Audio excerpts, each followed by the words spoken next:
दोस्तों, आज की कहानी में आपका स्वागत है। लेकिन कहानी शुरू करने से पहले कमेंट करके हमें जरूर बताएं कि आप हमारी वीडियोस कहां से देख रहे हैं। और हाँ, वीडियो को लाइक करें और चैनल को सब्सक्राइब करना ना भूलें। मेरा नाम दिव्या है। मैं अपने माँ बाप की इकलौती बेटी थी। मेरे माँ बाप मुझसे दुनिया में सबसे ज्यादा प्यार करते थे। उन्होंने मुझे कभी किसी चीज की कमी महसूस नहीं होने दी। बचपन से लेकर आज तक उन्होंने मेरी हर छोटी बड़ी खुशी का ख्याल रखा था। अगर मुझे कोई चीज पसंद आ जाती तो वो बिना कुछ सोचे मेरे लिए उसे खरीद देते थे। मेरी एक मुस्कान देखने के लिए वो खुद की खुशियां भी कुर्बान कर देते थे। मैं देखने में बहुत खूबसूरत थी और पढ़ाई में भी हमेशा अच्छी रही थी। पढ़ाई पूरी करने के बाद मुझे एक सरकारी स्कूल में टीचर की नौकरी मिल गई थी। मेरी सैलरी पूरे 50,000 रुपए थी।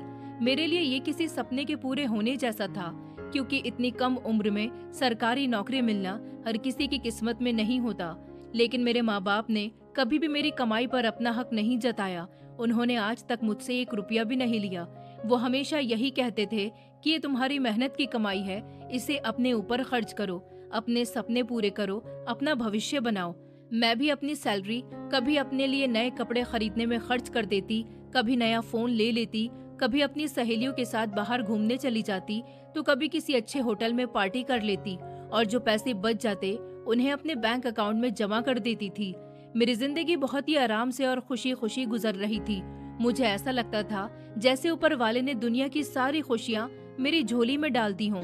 मेरे पास एक अच्छा परिवार था, अच्छी नौकरी थी, माँ बाप का प्यार था, इज्जत थी और किसी भी चीज की कोई कमी नहीं थी।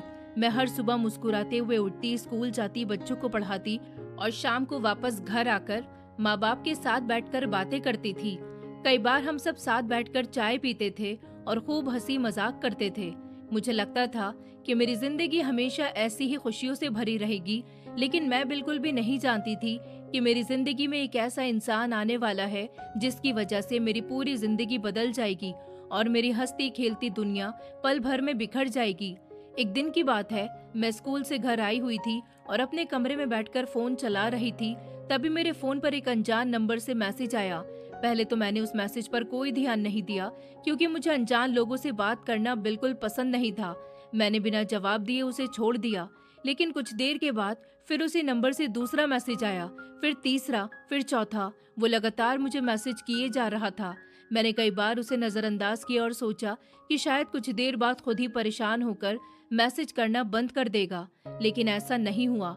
अगले दिन भी उसके मैसेजेस आने लगे। मैं जितना उसे नजरअंदाज करती, वो उतनी ही कोशिश करता कि किसी तरह मैं उससे बात कर लूं। कई दिनों तक यही चलता रहा। फिर एक दिन न जाने क्यों मैंने उसके एक मैसेज का जवाब दे दिया। शायद उस समय मुझे लगा कि एक बार पूछ ही लेती हूँ कि आखिर वो है कौन और मुझसे बात क्यों करना चाहता है। बस उसी एक जवाब के बाद हमारे बीच बातचीत शुरू हो गई। पहले हम सिर्फ थोड़ी बहुत बातें करते थे, फिर धीरे धीरे हमारी बातें बढ़ने लगी।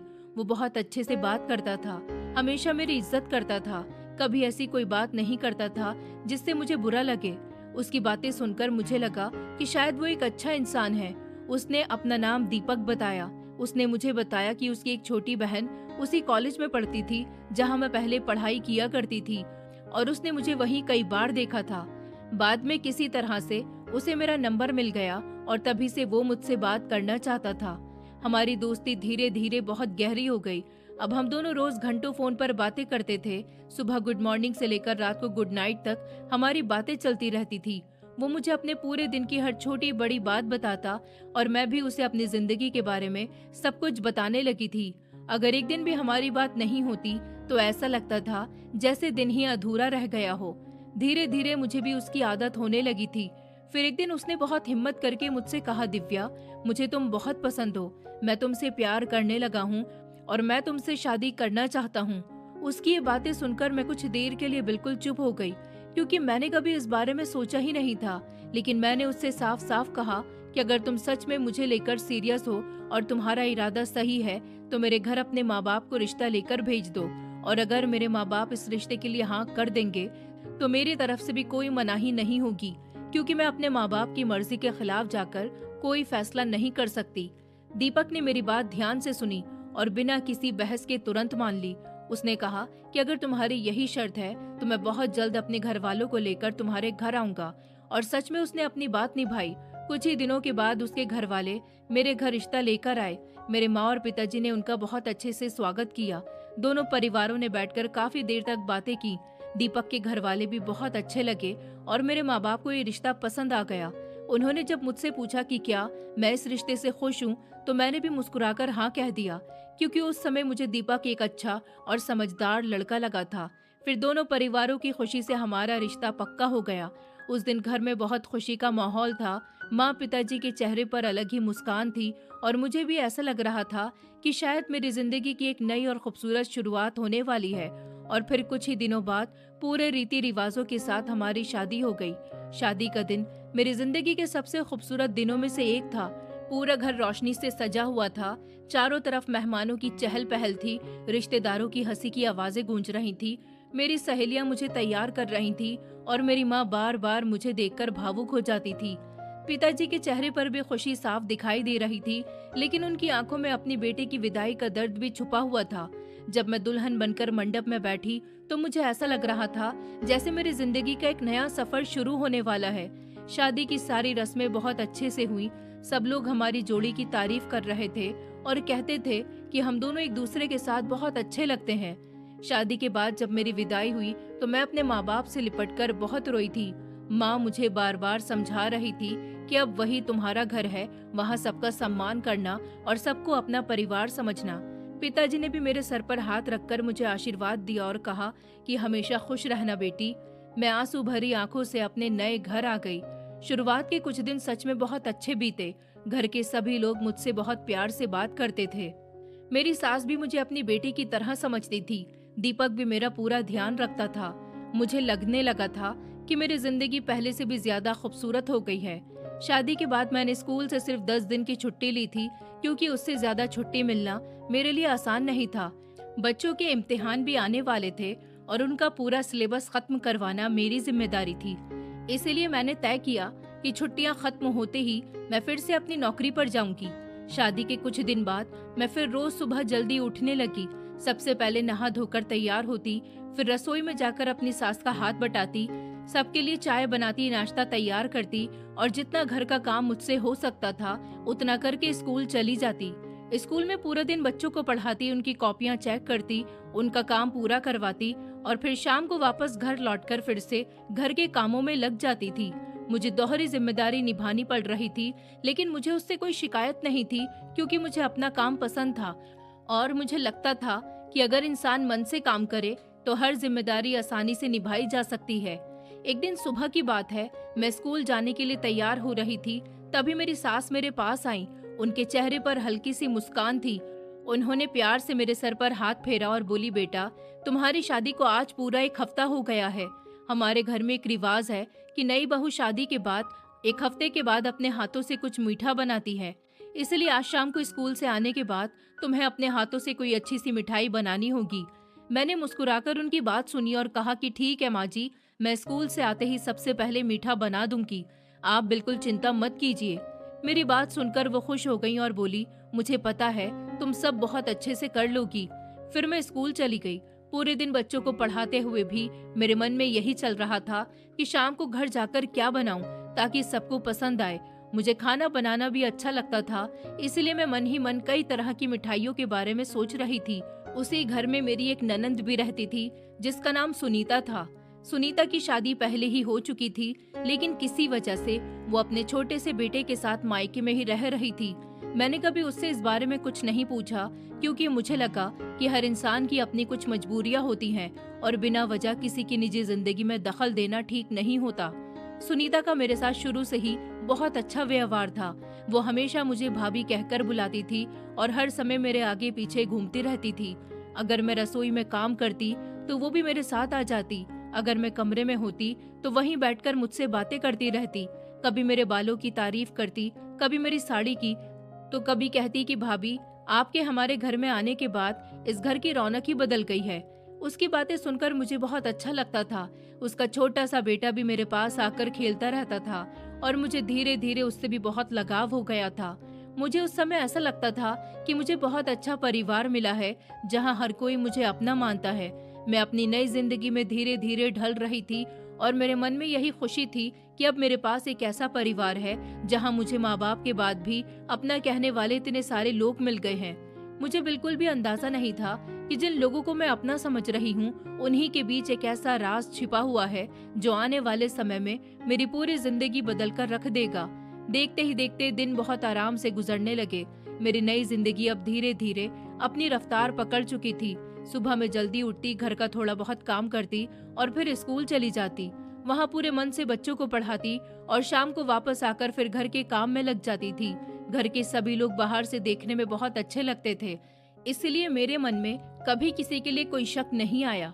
मुझे लगता था कि ऊपर वाले ने सच में मुझे बहुत अच्छा परिवार दिया है। इसी तरह हंसते खेलते पूरा 1 महीना कब निकल गया मुझे पता ही नहीं चला। आज महीने की पहली तारीख थी और मेरी सैलरी आने वाली थी। स्कूल से छुट्टी होने के बाद जब मैं घर पहुंची तो मेरे फोन पर बैंक का मैसेज आया। मेरी पूरी सैलरी मेरे अकाउंट में आ चुकी थी। मैं मन ही मन सोच रही थी कि इस बार अपने लिए कुछ नए कपड़े खरीदूंगी और थोड़ा सा पैसा अपने बैंक अकाउंट में भी जमा कर दूंगी। तभी मेरी बड़ी ननंद सुनीता मेरे कमरे में आई। उसके चेहरे पर उदासी थी और आंखों में आंसू जैसे भरे हुए थे। उसे उस हालत में देखकर मैं घबरा गई। मैंने तुरंत उससे पूछा, दीदी क्या हुआ, आप इतनी परेशान क्यों लग रही हैं? उसने धीरे से मेरे पास बैठते हुए कहा, भाभी मेरे बेटे की तबीयत बिल्कुल ठीक नहीं है। कई दिनों से वो बीमार चल रहा है। डॉक्टर ने कुछ टेस्ट लिखे हैं और दवाइयाँ भी बहुत महंगी है। मैंने अपने भाई यानी दीपक से भी पैसे मांगे थे, लेकिन अभी उनकी सैलरी आने में समय है। ऊपर से घर में शादी का इतना खर्चा हो चुका है कि इस समय किसी के पास पैसे नहीं बचे।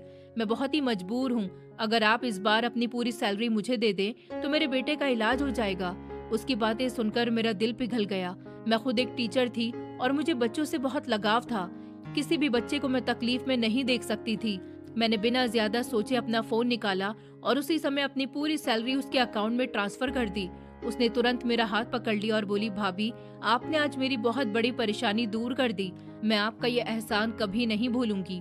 उसके चेहरे पर खुशी देखकर मुझे भी अच्छा लगा। मैंने मन ही मन सोचा कि अगर मेरे पैसों से एक बच्चे का इलाज हो जाएगा तो इससे अच्छी बात और क्या हो सकती है। वो खुश होकर वहाँ से चली गई और मैं भी इस बात को भूल गई। मुझे बिल्कुल भी एहसास नहीं था कि ये तो सिर्फ शुरुआत थी। धीरे धीरे फिर से दिन गुजरने लगे। मेरी सास पहले की तरह मेरा बहुत ध्यान रखती थी। वो कभी मुझसे जरूरत से ज्यादा काम नहीं करवाती थी। अगर मैं स्कूल से थक कर आती तो कहती कि बेटा पहले थोड़ा आराम कर लो, फिर धीरे धीरे काम कर लेना। मेरी छोटी ननंद भी मेरे साथ बहुत प्यार से रहती थी। वो हर समय मेरे साथ हंसी मजाक करती रहती थी। दीपक भी उस समय तक मेरा बहुत ख्याल रखता था। वो मुझसे प्यार से बात करता था और मुझे लगता था कि सच में मैं बहुत खुशकिस्मत हूँ। इसी तरह देखते देखते दूसरा महीना भी बीत गया। फिर एक बार मेरी सैलरी आने का दिन आ गया। इस बार भी जैसे ही मेरी सैलरी मेरे अकाउंट में आई, मैं मन ही मन सोच रही थी कि अब की बार अपने लिए कुछ जरूरी चीजें खरीदूंगी, क्योंकि पिछले महीने की पूरी सैलरी तो मैंने दीदी को दे दी थी। तभी थोड़ी देर के बाद फिर मेरी बड़ी ननंद सुनीता मेरे कमरे में आई। इस बार भी उसके चेहरे पर वही उदासी थी। उसने आते ही कहा, भाभी मैं बहुत परेशानी में हूँ। मेरे बेटे के स्कूल की कई महीनों की फीस बाकी है। अगर इस बार भी फीस जमा नहीं हुई तो स्कूल वाले उसका नाम काट देंगे। मैं बहुत कोशिश कर चुकी हूँ, लेकिन मेरे पास इतने पैसे नहीं हैं। अगर आप इस महीने की अपनी सैलरी भी मुझे दे दें तो मेरे बेटे की पढ़ाई बच जाएगी। उसकी बातें सुनकर मैं कुछ पल के लिए चुप हो गई। इस बार मेरे मन में पहली बार ये ख्याल आया कि अगर मैं फिर से पूरी सैलरी दे दूंगी तो मेरे अपने खर्चे कैसे चलेंगे।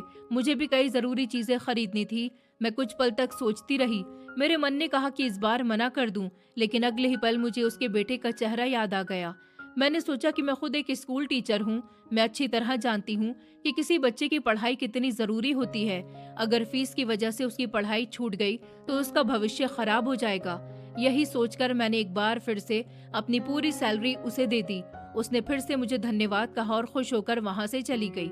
मैं उस समय यही समझ रही थी कि वो सच में अपने बेटे की बीमारी और पढ़ाई के लिए मुझसे पैसे ले रही है, लेकिन मुझे बिल्कुल भी पता नहीं था कि सच्चाई कुछ और ही थी।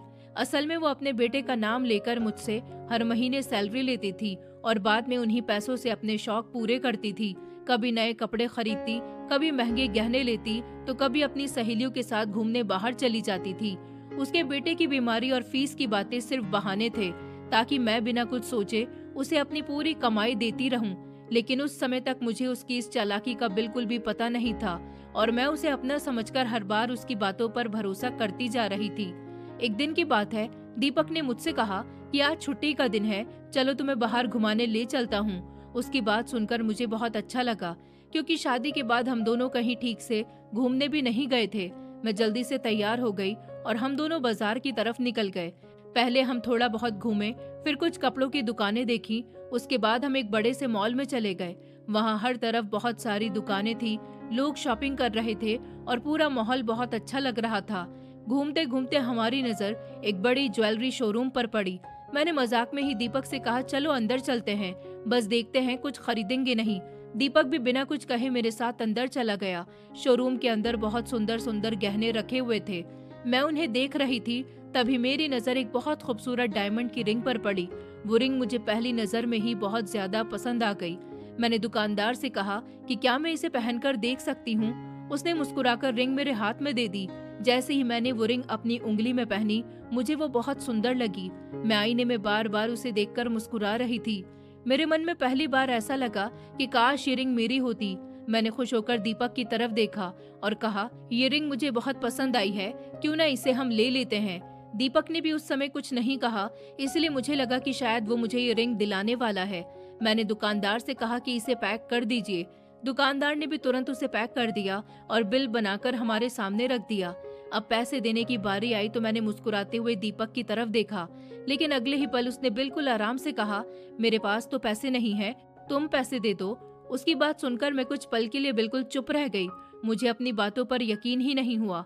मैंने हैरानी से उसकी तरफ देखा और कहा, ये तुम कैसी बातें कर रहे हो, मेरे पास भी पैसे नहीं है। मुझे तो लगा था कि तुम मुझे शॉपिंग करवाने के लिए लेकर आए हो। तब वो बोला, मुझे लगा था कि तुम्हें रिंग पसंद आई है तो तुम अपने पैसों से खरीद लोगी। उसकी बात सुनकर मुझे बहुत बुरा लगा, क्योंकि अगर उसके पास पैसे नहीं थे तो मुझे पहले ही बता देता, मैं कभी रिंग पैक ही नहीं करवाती। अब दुकानदार भी हमारी तरफ देखने लगा था। मुझे अपनी बहुत बेइज्जती महसूस हो रही थी। मैंने धीरे से दुकानदार से कहा कि भैया अभी रहने दीजिए, मैं फिर कभी आकर ये रिंग ले जाऊंगी।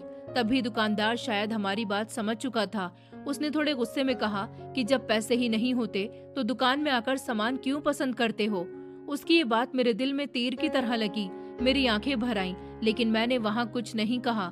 मैं चुपचाप दीपक के साथ शोरूम से बाहर निकल आई। पूरे रास्ते हम दोनों के बीच बिल्कुल भी बात नहीं हुई। मेरे मन में बहुत गुस्सा था और उससे भी ज्यादा दुख था, क्योंकि पहली बार मुझे लगा कि मेरी कोई इज्जत नहीं रही। घर पहुंचने के बाद भी मैं काफी देर तक उसी बात को सोचती रही। उसी दिन मैंने अपने मन में फैसला कर लिया कि अब मैं अपनी इस महीने की सैलरी बड़ी ननंद सुनीता को बिल्कुल भी नहीं दूंगी। मैंने आज तक कभी दीपक से ये नहीं पूछा था कि उसकी सैलरी कितनी है, क्योंकि मुझे लगा था कि वो पढ़ा लिखा है, एक अच्छी कंपनी में नौकरी करता है तो उसकी कमाई भी अच्छी ही होगी। लेकिन धीरे धीरे मुझे समझ आने लगा था कि उसकी सैलरी भी कोई खास नहीं थी। सबसे बड़ी बात ये थी कि वो कभी मुझे अपने खर्च के लिए अलग से पैसे भी नहीं देता था और हर महीने मेरी पूरी सैलरी उसकी बहन ले जाती थी। अब मुझे समझ नहीं आ रहा था कि आखिर मैं कब तक ऐसा करती रहूंगी। मेरे भी अपने कुछ सपने थे, मेरी भी कुछ जरूरतें थी, लेकिन मैं हर बार दूसरों के लिए अपनी कमाई दे देती थी और खुद खाली हाथ रह जाती थी। मैंने मन ही मन ठान लिया कि इस बार चाहे कुछ भी हो जाए, मैं अपनी सैलरी किसी को नहीं दूंगी। उसी रात में रसोई में खड़ी बर्तन धो रही थी। पूरा घर लगभग शांत था। तभी मुझे बाहर से धीमी धीमी आवाज सुनाई दी। ऐसा लगा जैसे कोई फोन पर बात कर रहा हो। मैंने ध्यान से सुना तो आवाज बड़ी ननंद सुनीता की थी। वो अपने कमरे में फोन पर किसी से बात कर रही थी। उसकी आवाज साफ मेरे कानों तक आ रही थी। पहले तो मैंने ध्यान नहीं दिया, लेकिन फिर उसकी बातें सुनकर मैं वहीं रुक गई। कोई फोन पर हंसते हुए कह रहा था कि तुम्हारे पति की मेरे पास फिर से कॉल आई थी। उसने कहा कि वापस घर आ जाओ, लेकिन मैं उस फटीचर आदमी के पास कभी वापस नहीं जाऊंगी। उसने मुझे आज तक दिया ही क्या है? जो सुख मुझे अपने ससुराल में नहीं मिला, वो मुझे अपने मायके में मिल रहा है।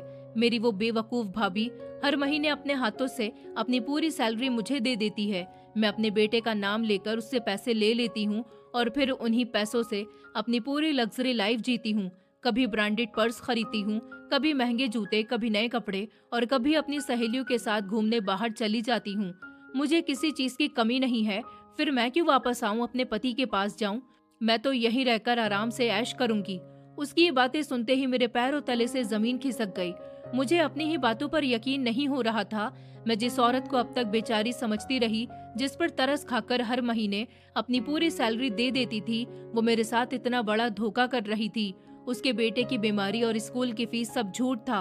वो सिर्फ मेरी मेहनत की कमाई पर अपनी शौक की जिंदगी जी रही थी। मेरी आंखों में गुस्से के आंसू आ गए। उस समय मेरा मन कर रहा था कि उसी वक्त उसके सामने जाकर सारी बातें पूछूं, लेकिन मैंने खुद को रोक लिया क्योंकि मैं बिना सोचे समझे कोई कदम नहीं उठाना चाहती थी। मैंने उसी समय अपने दिल में पक्का फैसला कर लिया कि अब मेरी एक भी सैलरी उसके हाथ नहीं लगेगी, चाहे वो कितने भी बहाने क्यों न बनाए। उस रात मैं अपने कमरे में जाकर लेट तो गई, लेकिन मुझे पूरी रात नींद नहीं आई। मैं बार बार यही सोचती रही कि जिस औरत को मैं अपना समझ रही थी, वही मेरे भरोसे का फायदा उठाकर मुझे बेवकूफ बनाती रही। और मुझे पहली बार एहसास हुआ कि हर मुस्कुराने वाला इंसान दिल से अच्छा नहीं होता। कुछ लोग चेहरे पर मासूमियत लेकर भी बहुत चालाक होते हैं, और सुनीता उन्हीं लोगों में से एक थी। और फिर धीरे धीरे दिन गुजरने लगे। मैं हर दिन यही सोचती थी कि अब चाहे कुछ भी हो जाए, मैं अपनी मेहनत की कमाई किसी के बहाने में आकर नहीं दूंगी। मैंने अपने मन को पूरी तरह मजबूत कर लिया था। अब मुझे समझ आ चुका था कि कौन मेरे साथ सच्चा है और कौन सिर्फ अपना फायदा देख रहा है। देखते ही देखते फिर वही दिन आ गया जिस दिन मेरी सैलरी आने वाली थी। सुबह से ही मेरे मन में एक अजीब सी घबराहट थी, क्योंकि मुझे पूरा यकीन था कि जैसे ही मेरी सैलरी आएगी, मेरी बड़ी ननद फिर से किसी नए बहाने के साथ मेरे सामने आ जाएगी। स्कूल में भी मेरा मन पूरी तरह पढ़ाने में नहीं लग रहा था। बार बार मेरा ध्यान उसी बात पर जा रहा था। दोपहर तक मेरी सैलरी मेरे बैंक अकाउंट में आ गई और हमेशा की तरह फोन पर मैसेज भी आ गया। मैंने मैसेज पढ़ा और फोन अपने बैग में रख लिया। मैं जानती थी कि अब घर पहुंचते ही कोई न कोई बात जरूर होगी। शाम को जब मैं स्कूल से घर पहुंची तो अभी मैंने अपना बैग भी ठीक से नहीं रखा था कि तभी मेरी बड़ी ननद सुनीता मुस्कुराते हुए मेरे कमरे में आ गई। उसके चेहरे पर वही बनावटी मासूमियत थी जिसे मैं अब अच्छी तरह पहचान चुकी थी। वो मेरे पास आकर बैठ गई और बोली, भाभी, मैं बहुत बड़ी परेशानी में हूँ। इस बार भी मुझे थोड़े पैसों की जरूरत पड़ गई है। आप अगर इस महीने की सैलरी अपनी मुझे दे दें तो मेरी बहुत बड़ी मुश्किल हल हो जाएगी। उसने फिर कोई नया बहाना बनाना शुरू कर दिया। कभी किसी खर्चे की बात करती तो कभी अपने बेटे का नाम लेती, लेकिन इस बार मैं उसकी बातों में आने वाली नहीं थी। मैंने बहुत शांति से उसकी तरफ देखा और कहा, दीदी, मुझे माफ कर दीजिए, लेकिन इस बार मैं अपनी सैलरी आपको नहीं दे सकती। मेरे भी बहुत सारे खर्चे हैं। मैं रोज स्कूल जाती हूँ, मुझे भी अपने लिए चीजें खरीदनी होती हैं। मेरे भी कुछ सपने हैं और मैं अपनी पूरी सैलरी हर महीने किसी और को नहीं दे सकती। मेरी बात सुनते ही उसके चेहरे का रंग बदल गया। शायद उसे बिल्कुल भी उम्मीद नहीं थी कि मैं कभी उसे मना भी कर सकती हूँ। पहले तो उसने प्यार से मुझे समझाने की कोशिश की, फिर बोली, भाभी, बस इस बार दे दीजिए, अगली बार मैं आपसे कभी नहीं मांगूंगी। लेकिन अब मैं उसकी असलियत जान चुकी थी, इसलिए मैंने साफ शब्दों में कह दिया कि नहीं दीदी, इस बार मैं अपनी सैलरी किसी भी हालत में आपको नहीं दूंगी। मुझे भी अपनी जिंदगी के लिए पैसे बचाने हैं। मेरी बात सुनकर उसने कुछ पल तक मेरी तरफ गुस्से से देखा, फिर बिना कुछ बोले वहां से उठकर चली गई। उसके जाते ही मुझे लगा जैसे मेरे दिल से बहुत बड़ा बोझ उतर गया हो, लेकिन मुझे ये भी महसूस हो रहा था कि उसे मेरी बात बहुत बुरी लगी है। उस दिन के बाद सच में घर का माहौल धीरे धीरे बदलने लगा। पहले जहां वो हर समय मेरे आगे पीछे घूमती रहती थी, अब उसने मुझसे बात करना लगभग बंद कर दिया था। उसके चेहरे पर हमेशा नाराजगी साफ दिखाई देती थी। वो मुझे देखकर मुंह फेर लेती थी और छोटी छोटी बातों पर ताने मारने लगी थी, लेकिन मैंने उसकी किसी बात का जवाब नहीं दिया, क्योंकि मैं बेवजह घर में झगड़ा नहीं करना चाहती थी। कुछ ही दिनों में मैंने एक और बदलाव महसूस किया। पहले वो घर के कुछ छोटे मोटे काम कर लिया करती थी, लेकिन अब उसने वो भी पूरी तरह बंद कर दिए। वो पूरे दिन अपने कमरे में रहती या फोन चलाती रहती और घर के किसी काम को हाथ तक नहीं लगाती थी। उसका सारा बोझ अब मेरी सास के ऊपर आ गया था। मेरी सास उम्र में भी बड़ी थी, फिर भी बिना कुछ बोले पूरे घर का काम करती रहती थी। उन्हें इस तरह थकते हुए देखकर मुझे बहुत दुख होता था। मैं स्कूल से थकी हुई वापस आती, लेकिन जैसे ही देखती कि माँ जी अकेले रसोई में काम कर रही हैं या पूरे घर की सफाई कर रही हैं, तो मुझसे रहा नहीं जाता था। मैं तुरंत अपना बैग रखती और उनके साथ काम में लग जाती। कभी बर्तन धोती, कभी झाड़ू पोछा करती, कभी खाना बनाने में उनकी मदद करती, तो कभी कपड़े धोने लगती। मेरी सास कई बार मुझे रोकती और कहती कि बेटा, तुम अभी अभी स्कूल से आई हो, पहले थोड़ा आराम तो कर लो। लेकिन मैं उनकी बात नहीं मानती थी, क्योंकि मैं उन्हें अकेले इतना काम करते हुए नहीं देख सकती थी। धीरे धीरे मेरी हालत भी खराब होने लगी थी। सुबह जल्दी उठकर घर का काम करना, फिर पूरे दिन स्कूल में बच्चों को पढ़ाना, वहाँ की जिम्मेदारियां निभाना और शाम को वापस घर आकर फिर घर के सारे कामों में लग जाना मेरे लिए बहुत मुश्किल होता जा रहा था। रात होते होते मेरे हाथों में दर्द होने लगता, मेरी कमर जवाब दे देती और पैरों में इतना दर्द होता कि ठीक से खड़ा होना भी मुश्किल लगता। लेकिन फिर भी मैं बिना कुछ कहे सब करती रहती, क्योंकि मुझे लगता था कि अगर मैंने भी हाथ खींच लिया तो मेरी बूढ़ी सास अकेली कैसे संभालेगी। अब मैं हर दिन पहले से ज्यादा थकी हुई रहने लगी थी। मेरे चेहरे की मुस्कान भी धीरे धीरे कम होने लगी थी। लेकिन घर में किसी ने भी मेरी थकान या मेरी परेशानी को समझने की कोशिश नहीं की। मुझे अब महसूस होने लगा था कि मेरी जिंदगी पहले जैसी आसान नहीं रही और आने वाले दिनों में शायद मेरी मुश्किलें अभी और बढ़ने वाली थी। और फिर धीरे धीरे यही सब हमारे घर की रोज की बात बन गई। अब हर दिन मेरे लिए पहले से ज्यादा मुश्किल होता जा रहा था। मैं जितनी कोशिश करती कि सबको खुश रख सकूं, उतना ही मुझे लगता कि कोई भी मेरी मेहनत को समझ ही नहीं रहा है। कभी ऐसा होता कि मैं सुबह जल्दी जल्दी स्कूल जाने के लिए तैयार होती, लेकिन जब रसोई में जाकर अपने लिए खाना निकालने की कोशिश करती तो मेरे हिस्से में कुछ भी नहीं बचता था।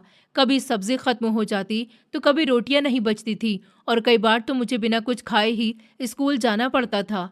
मैं सोचती कि शायद गलती से ऐसा हो गया होगा, लेकिन जब यही बात बार बार होने लगी तो मुझे समझ आने लगा कि ये सब जानबूझकर किया जा रहा है। दूसरी तरफ मेरी बड़ी ननद को तो जैसे हर बात में मुझे ताने देने की आदत पड़ गई थी। मैं चाहे जितनी मेहनत कर लूं, उसे मुझ में हमेशा कोई ना कोई कमी ही दिखाई देती थी। कभी कहती कि तुम ठीक से काम नहीं करती, कभी कहती कि तुम घर पर ध्यान नहीं देती, और कभी मेरी नौकरी को लेकर ताने मारती कि बाहर जाकर नौकरी करने से कोई बहुत बड़ी नहीं बन जाती। उसकी बातें सुनकर मुझे बहुत दुख होता था, लेकिन मैं हर बार चुप रह जाती, क्योंकि मैं घर में लड़ाई झगड़ा नहीं चाहती थी। अब मेरे लिए सब कुछ संभालना बहुत मुश्किल होता जा रहा था। मैं सुबह से रात तक बिना रुके काम करती रहती थी। एक तरफ स्कूल की नौकरी थी, जहां मुझे बच्चों को पूरे मन से पढ़ाना होता था, उनकी कॉपियां देखनी होती थी, उनकी पढ़ाई की जिम्मेदारी निभानी होती थी, और दूसरी तरफ घर था, जहां हर समय कोई ना कोई काम मेरा इंतजार करता रहता था। लेकिन इतनी मेहनत करने के बाद भी किसी को मेरी तकलीफ की जरा सी भी परवाह नहीं थी। अब तो दीपक भी पहले जैसा नहीं रहा था। पहले वो मुझसे प्यार से बातें करता था, मेरी थकान का पूछता था, लेकिन अब पता नहीं उसे क्या हो गया था। वो मुझसे ठीक से बात भी नहीं करता था। ऑफिस से आता तो सीधा अपने कमरे में चला जाता। अगर मैं उससे कुछ कहना चाहती तो बस दो चार बातें करके चुप हो जाता। मैं कई बार सोचती कि आखिर अचानक उसमें इतना बदलाव क्यों आ गया, लेकिन मुझे कभी कोई जवाब नहीं मिला। एक दिन सुबह मेरी बड़ी ननद मेरे पास आई और बड़े प्यार से बोली, भाभी, मेरी तबीयत आजकल बिल्कुल ठीक नहीं रहती। मुझे सुबह जल्दी उठने में भी बहुत परेशानी होती है। अब आप तो वैसे भी जल्दी उठ जाती हैं और स्कूल भी जाती हैं, तो स्कूल जाने से पहले सबके लिए नाश्ता भी बना दिया कीजिए। उसकी बात सुनकर मैं कुछ पल के लिए चुप रह गई, क्योंकि मैं पहले ही बहुत थक जाती थी। लेकिन मैंने अपनी सास की तरफ देखा, जिनके घुटनों में हमेशा दर्द रहता था और वो ज्यादा देर तक खड़ी भी नहीं हो पाती थी। फिर मैंने बिना कुछ कहे उसकी बात मान ली। उस दिन से मेरी जिम्मेदारियां और भी ज्यादा बढ़ गईं। अब मुझे हर रोज सुबह सुबह जल्दी उठना पड़ता था। सबसे पहले रसोई में जाकर सबके लिए अलग अलग नाश्ता बनाना पड़ता।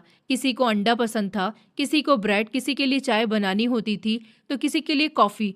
छोटी ननद स्कूल जाती थी, उसके लिए अलग टिफिन तैयार करना पड़ता था। सुनीता के बेटे के लिए अलग नाश्ता और टिफिन बनाना पड़ता था। दीपक ऑफिस जाता था, उसके लिए अलग खाना और नाश्ता तैयार करना होता था।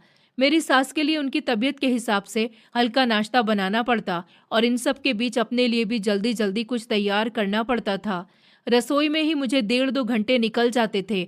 जब तक सबका नाश्ता बनाकर सबको खिला देती, तब तक मैं खुद पूरी तरह से थक चुकी होती थी। उसके बाद जल्दी जल्दी तैयार होकर स्कूल के लिए निकलती। कई बार तो इतनी भागदौड़ हो जाती कि मैं अपना नाश्ता भी ठीक से नहीं कर पाती थी। स्कूल पहुंचते पहुंचते मेरे शरीर में बिल्कुल ताकत नहीं बचती थी। पूरी रात की थकान और सुबह की भागदौड़ की वजह से मेरा सर अब भारी रहने लगा था। मैं क्लास में बच्चों को पढ़ाती तो जरूर थी, लेकिन पहले जैसा मन अब नहीं लग पाता था। कई बार बच्चे शरारत करते तो छोटी सी बात पर मुझे गुस्सा आ जाता, जबकि पहले मैं बहुत धैर्य से उन्हें समझाती थी। कभी किसी बच्चे की छोटी गलती पर भी मैं डांट देती और बाद में खुद ही सोचकर दुखी होती कि आखिर मैं ऐसी क्यों हो गई हूँ। मुझे समझ आने लगा था कि ये गुस्सा बच्चों पर नहीं, बल्कि मेरी अपनी जिंदगी की परेशानियों का असर था।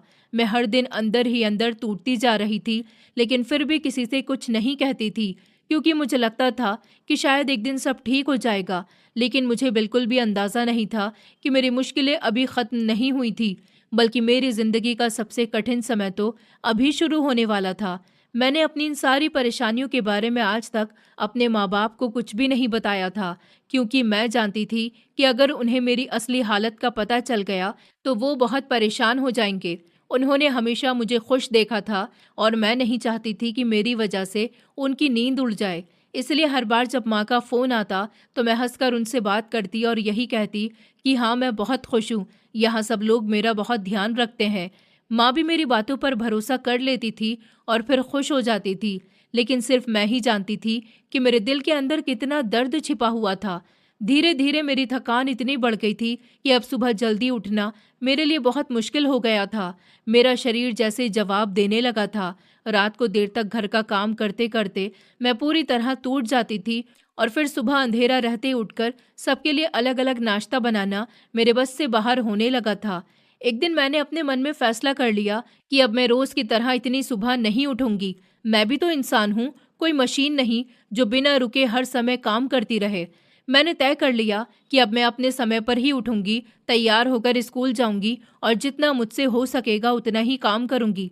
अगले दिन मैं जानबूझकर सुबह देर तक बिस्तर पर लेटी रही। बाहर से रसोई में कुछ आवाजें आती रहीं, लेकिन मैंने ध्यान नहीं दिया। तभी थोड़ी देर के बाद मेरी बड़ी ननंद सुनीता मेरे कमरे के बाहर आकर जोर जोर से दरवाजा खटखटाने लगी और ऊंची आवाज में मुझे बुलाने लगी, भाभी उठिए, कितनी देर तक सोती रहेंगी। लेकिन इस बार मैंने उसकी आवाज सुनकर भी कोई जवाब नहीं दिया। दीपक उस समय मेरे पास ही सो रहा था। उसे तो इस बात का बिल्कुल भी पता नहीं था कि बाहर क्या हो रहा है। वो आराम से सोता रहा और मैंने भी उठने की कोई जल्दी नहीं दिखाई। जब मुझे लगा कि अब मेरे स्कूल जाने का समय हो गया, तब मैं आराम से उठी, नहा धोकर तैयार हुई, अपना बैग उठाया और कमरे से बाहर निकलने लगी। तभी मेरी ननंद तेज कदमों से मेरे सामने आकर खड़ी हो गई। उसके चेहरे पर गुस्सा साफ दिखाई दे रहा था। उसने ताना मारते हुए कहा, वाह महारानी, आज तो आप नाश्ता बनाने के लिए भी नहीं उठी। मेरा बेटा बिना कुछ खाए स्कूल जाएगा क्या? उसकी बात सुनकर इस बार मैं बिल्कुल भी नहीं डरी। मैंने उसकी आंखों में देखकर शांत आवाज में कहा, दीदी, आपके अपने भी तो हाथ हैं, आप खुद भी नाश्ता बना सकती हैं, या फिर क्या आप नाश्ता बनाना ही भूल गईं? मेरी ये बात सुनते ही वो कुछ पल के लिए बिल्कुल चुप रह गई, क्योंकि शायद उसे बिल्कुल भी उम्मीद नहीं थी कि मैं उसे इस तरह जवाब दूंगी। आज पहली बार मैंने उसके सामने अपनी बात रखी थी और मेरी यही बात उसे सबसे ज्यादा बुरी लगी थी। मेरी सास वहीं पास में खड़ी थी। उन्होंने कुछ नहीं कहा, क्योंकि वो वैसे भी बहुत कम बोलती थी। मैं भी बिना किसी बहस के अपना बैग उठाकर घर से निकल गई और सीधे स्कूल चली गई। रास्ते भर मैं यही सोचती रही कि अब चाहे जो हो जाए, मैं अपनी मेहनत की इज्जत करना सीखूंगी। स्कूल पहुंचकर मैंने सोचा कि चलो यहीं कैंटीन से कुछ खाकर काम चला लेती हूँ, क्योंकि सुबह घर से बिना कुछ खाए ही निकल आई थी। पूरा दिन जैसे तैसे बीता, लेकिन मेरे मन में यही चल रहा था कि शाम को घर जाऊंगी तो पता नहीं क्या होगा। मुझे पूरा यकीन था कि मेरी ननंद अभी तक गुस्से में होगी और घर पहुंचते ही फिर कोई नया झगड़ा शुरू कर देगी। लेकिन जब मैं दोपहर बाद स्कूल से वापस घर पहुंची तो मैंने देखा कि घर का माहौल बिल्कुल अलग था। मेरी ननंद पहले की तरह गुस्से में नहीं थी, बल्कि बहुत शांत दिखाई दे रही थी। उसके चेहरे पर अजीब सी मुस्कान थी, जिसे देखकर मुझे थोड़ा अचरज हुआ। मैं चुपचाप अपना बैग रखकर बैठ गई। तभी थोड़ी देर बाद वो खुद मेरे पास आई और बहुत प्यार से बोली, भाभी, आपके लिए पानी लेकर आऊं या चाय बना दूं? उसकी मीठी आवाज सुनकर मुझे थोड़ा अजीब तो लगा, क्योंकि सुबह तक तो उसका व्यवहार बिल्कुल अलग था। मैंने कहा, नहीं दीदी, मुझे कुछ नहीं चाहिए, मैं ठीक हूँ। वो कुछ देर मेरे पास बैठी रही, फिर धीरे से बोली, भाभी, अगर इस बार मुझे आपकी सैलरी मिल जाती तो बहुत अच्छा होता।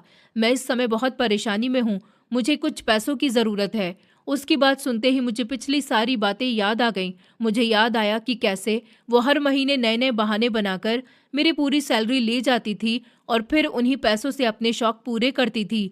इसलिए इस बार मैंने बिना किसी झिझक के साफ शब्दों में कहा, माफ़ कीजिए दीदी, लेकिन इस बार भी मैं आपको अपनी सैलरी नहीं दे सकती। मेरे भी अपने बहुत सारे खर्चे हैं, मुझे भी अपनी ज़रूरतों के लिए पैसे बचाने हैं और अब मैं अपनी पूरी कमाई किसी और को नहीं दे पाऊंगी।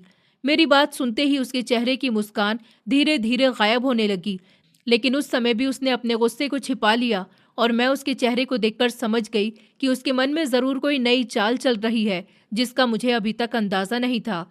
मुझे पहले से ही समझ आ गया था कि दीदी इतनी आसानी से हार मानने वाली नहीं है। उनकी चुप्पी मुझे बिल्कुल भी सामान्य नहीं लग रही थी। मैं उनके चेहरे को देखकर ही समझ गई थी कि वो जरूर मेरे खिलाफ कोई नई चाल चलने वाली है और शायद इस बार वो दीपक को मेरे खिलाफ भड़काने की कोशिश करेंगी। मैं कुछ नहीं बोली और चुपचाप अपने काम में लग गई। उस दिन मैं घर के दूसरे कमरे की सफाई करने चली गई थी। तभी थोड़ी देर के बाद दीपक भी ऑफिस से घर वापस आ गया। मैंने दूर से देखा कि जैसे ही वो घर के अंदर आया, दीदी तुरंत उसके पास चली गई और फिर दोनों हमारे कमरे की तरफ चले गए।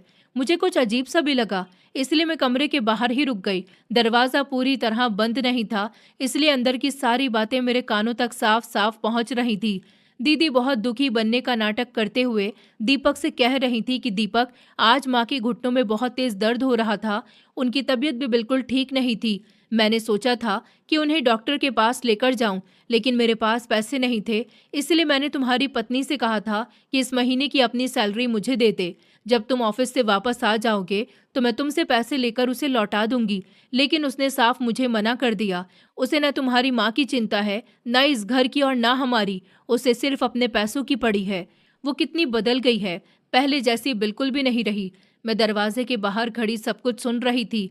मेरे मन में गुस्सा भी था और दुख भी, क्योंकि मैं जानती थी कि वो एक एक बात झूठ बोल रही थी। माँ जी ने तो मुझसे ऐसी कोई बात कही ही नहीं थी।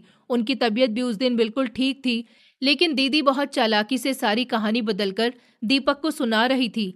कुछ देर के बाद वो कमरे से बाहर निकली। उनके चेहरे पर हल्की सी मुस्कान थी, जैसे उन्हें पूरा यकीन हो कि अब दीपक मेरे खिलाफ हो चुका है। मैं वहीं खड़ी रही। तभी अंदर से दीपक ने मुझे आवाज लगाई। मैं धीरे धीरे कमरे के अंदर गई।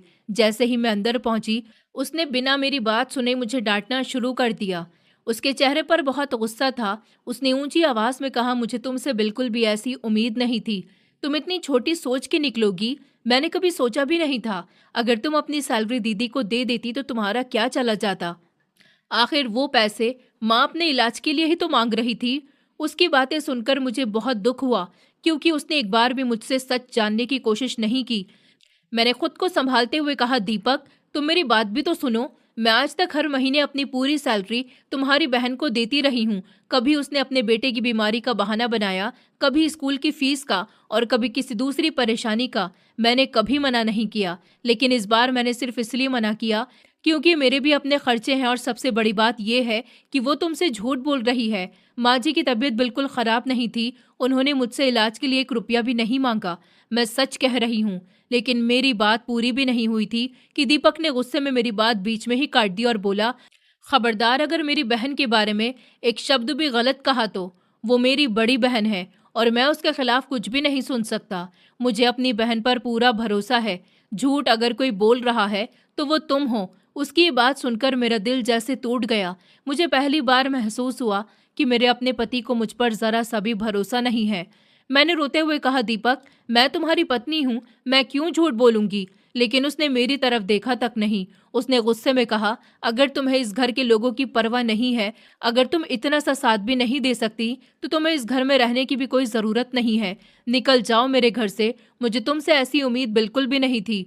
उसकी ये बातें सुनकर मेरी आंखों से आंसू अपने आप बहने लगे। मैं कुछ पल तक वहीं खड़ी रही। मुझे उम्मीद थी कि शायद वो मुझे रोक लेगा, शायद उसे अपनी गलती का एहसास होगा, लेकिन ऐसा कुछ भी नहीं हुआ। वो गुस्से में दूसरी तरफ मुंह करके खड़ा रहा। मैंने कांपते हुए हाथों से अपनी अलमारी खोली, अपने कुछ कपड़े और जरूरी सामान बैग में रखा। मेरी आंखों से लगातार आंसू बह रहे थे, लेकिन उस घर में किसी ने भी मुझे रोकने की कोशिश नहीं की। मेरी सास चुप थी, छोटी ननंद भी कुछ नहीं बोली और बड़ी ननंद के चेहरे पर मुझे एक अजीब सी जीत की मुस्कान दिखाई दे रही थी। मैं भारी कदमों से उस घर से बाहर निकल गई। रास्ते भर मेरे आंसू रुकने का नाम नहीं ले रहे थे। मुझे समझ नहीं आ रहा था कि मैंने आखिर ऐसी कौन सी गलती कर दी थी कि मेरी अपनी मेहनत की कमाई अपने पास रखने की वजह से मुझे अपना घर छोड़ना पड़ गया। काफी देर बाद मैं अपने मायके पहुंची। जैसे ही माँ ने दरवाजा खोला और मुझे उस हालत में देखा, उनके चेहरे का रंग उड़ गया। पिताजी भी तुरंत बाहर आ गए। उन्होंने घबराकर पूछा, क्या हुआ बेटी, तुम अचानक इस तरह रोती हुई वापस कैसे आ गई? मैं खुद को ज्यादा देर तक संभाल नहीं पाई और माँ से लिपटकर फूट फूट कर रोने लगी। काफी देर तक रोने के बाद मैंने उन्हें शुरू से लेकर आखिर तक सारी बात बता दी कि कैसे मैं हर महीने अपनी पूरी सैलरी देती रही, कैसे मेरे साथ झूठ बोला गया, कैसे मुझे सबके सामने गलत साबित किया गया और कैसे बिना मेरी बात सुने दीपक ने मुझे घर से निकल जाने के लिए कह दिया। मेरी पूरी बात सुनकर माँ और पिताजी की आंखें भी भर आईं, क्योंकि उन्हें पहली बार पता चला था कि उनकी बेटी इतने दिनों से कितनी तकलीफ में जी रही थी और फिर भी सिर्फ उन्हें परेशान ना करने के लिए चुपचाप सब कुछ सहती रही। मेरी सारी बातें सुनने के बाद पिताजी कुछ देर तक बिल्कुल चुप बैठे रहे। उनकी आंखों में भी आंसू थे। उन्होंने कभी सोचा भी नहीं था कि उनकी बेटी शादी के बाद इतनी तकलीफों में जी रही होगी। उन्होंने मेरे सर पर प्यार से हाथ फेरा और बहुत भावुक होकर बोले, बेटा, तू ये सब कैसे अकेले सहती रही? तूने हमें एक बार भी क्यों नहीं बताया? क्या हम तेरे अपने नहीं हैं? क्या हम तेरे दुख में तेरे साथ नहीं खड़े होते? उनकी बात सुनकर मैं फिर से रो पड़ी। मैंने धीरे से कहा, पिताजी, मैं आपको और माँ को परेशान नहीं करना चाहती थी। आप दोनों ने मुझे हमेशा बहुत प्यार दिया। मैं नहीं चाहती थी कि मेरी वजह से आपकी चिंता बढ़ जाए, इसलिए मैं सब कुछ खामोशी से चुपचाप सहती रही। मेरी बात सुनकर माँ भी मेरे पास आकर बैठ गई। उन्होंने मुझे गले लगा लिया और बोली, बेटा, माँ बाप अपने बच्चों के दुख बांटने के लिए ही होते हैं। अगर तू हमें पहले बता देती तो शायद तुझे इतना कुछ अकेले नहीं सहना पड़ता। पिताजी ने उसी समय मेरा हाथ पकड़कर कहा, अब तू किसी बात की चिंता मत कर। ये घर तेरा अपना घर है। जब तक हम दोनों जिंदा हैं तुझे किसी के सामने झुकने की जरूरत नहीं है। तू यहीं हमारे साथ रहे और जब तक तेरा मन ना करे तब तक वापस उस घर जाने की कोई जरूरत नहीं है। उनकी बातें सुनकर मेरे दिल का बहुत बड़ा बोझ हल्का हो गया। मुझे पहली बार लगा कि मैं अकेली नहीं हूँ। फिर मैं अपने माँ पिताजी के साथ ही रहने लगी। धीरे धीरे कुछ दिन गुजर गए। मैं रोज पहले की तरह स्कूल जाने लगी। अब मेरे ऊपर पहले जितना काम नहीं था, इसलिए मुझे थोड़ी राहत मिलने लगी। मेरी तबीयत भी पहले से ठीक रहने लगी और मैं धीरे धीरे अपनी पुरानी जिंदगी में लौटने की कोशिश करने लगी। इसी बीच मेरी सास का एक दो बार फोन आया। उन्होंने बहुत प्यार से कहा, बेटा, घर वापस आ जाओ, मुझे तुम्हारी बहुत याद आती है। घर तुम्हारे बिना सूना लगता है। मैंने बहुत सम्मान से उनसे कहा, माँ जी, मैं जानती हूँ कि आप बुरी नहीं हैं। आपने हमेशा मेरे साथ अच्छा व्यवहार किया है, लेकिन इस बार मैं वापस नहीं आ सकती, क्योंकि जो मेरे साथ हुआ उसे मैं इतनी जल्दी नहीं भूल सकती। मेरी सास ने मेरी बात सुनी, लेकिन उन्होंने मुझ पर कोई दबाव नहीं डाला। उन्होंने सिर्फ इतना कहा कि बेटा, जब भी तुम्हारा मन बदले तो इस घर के दरवाजे तुम्हारे लिए हमेशा खुले रहेंगे। उनकी बात सुनकर मुझे उनके लिए और भी सम्मान महसूस हुआ, क्योंकि गलती उनकी थी ही नहीं। मैं अच्छी तरह जानती थी कि मेरे साथ जो कुछ हुआ उसकी सबसे बड़ी वजह मेरी बड़ी ननद थी। कुछ दिन के बाद मेरी सास ने मेरे पिताजी से भी फोन पर बात की। उन्होंने बहुत विनती करते हुए कहा, भाई साहब, दिव्या को वापस भेज दीजिए। घर उसके बिना अच्छा नहीं लगता। लेकिन पिताजी ने साफ शब्दों में कहा, बहन जी, मैं अपनी बेटी को तब तक आपके घर वापस नहीं भेजूंगा जब तक मुझे पूरा भरोसा नहीं हो जाता कि अब उसके साथ पहले जैसा व्यवहार कभी भी नहीं होगा। मेरी बेटी ने बहुत दुख सहा है। अब मैं उसे फिर से उसी माहौल में नहीं भेज सकता। इतना कहकर पिताजी ने फोन रख दिया। उसके बाद कई दिनों तक दोनों घरों के बीच कोई बातचीत नहीं हुई। समय धीरे धीरे बीतता गया और मैं भी अपने काम में व्यस्त रहने लगी। फिर एक दिन दोपहर के समय हमारे घर की घंटी बजी। पिताजी ने जाकर दरवाजा खोला तो सामने दीपक खड़ा था। उसे देखकर मैं भी हैरान रह गई। उसके चेहरे पर पहले जैसा घमंड नहीं था, बल्कि पछतावा साफ दिखाई दे रहा था। वो धीरे धीरे अंदर आया और सीधे मेरे सामने आकर खड़ा हो गया। उसकी आंखें झुकी हुई थी। उसने धीमी आवाज में कहा, दिव्या, मुझे माफ कर दो। मुझसे बहुत बड़ी गलती हो गई। मैंने बिना सच जाने तुम्हारी बात पर भरोसा नहीं किया। मुझे बाद में पता चला कि दीदी इतने महीनों से तुम्हें धोखा देती रही थी और हर बार मुझसे भी झूठ बोलती थी। मुझे अपनी गलती का बहुत पछतावा है। मैंने उनसे साफ कह दिया है कि अब उन्हें अपने ससुराल वापस जाना होगा और मैंने खुद उन्हें उनके पति के पास भेज दिया है। अब घर में पहले जैसी कोई बात नहीं होगी। मैं चाहता हूँ कि तुम वापस चलो, हम फिर से नई शुरुआत करेंगे। उसकी बातें सुनकर मैं चुप रही, क्योंकि मेरे दिल में घाव अभी पूरी तरह नहीं भरे थे। तभी पिताजी ने दीपक से कई सवाल किए। उन्होंने पूछा, क्या तुम्हें अब अपनी गलती का सच में एहसास है? क्या तुम आगे से मेरी बेटी पर भरोसा करोगे? क्या उसकी इज्जत करोगे?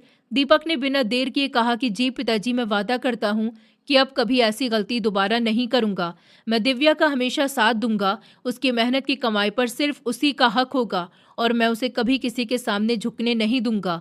उसकी बातों में इस बार सच्चाई दिखाई दे रही थी। पिताजी ने मेरी तरफ देखा और कहा कि बेटा, फैसला तुझे करना है। अगर तेरा मन नहीं है तो कोई तुझे मजबूर नहीं करेगा, लेकिन अगर तू उसे एक मौका देना चाहती है तो हम तेरे फैसले के साथ हैं। मैंने कुछ देर सोचने के बाद दीपक को माफ करने का फैसला किया, क्योंकि मुझे लगा कि इंसान अगर अपनी गलती मान ले और उसे सुधारने की कोशिश करे तो उसे एक मौका मिलना चाहिए। फिर मैं दीपक के साथ वापस अपने ससुराल चली गई।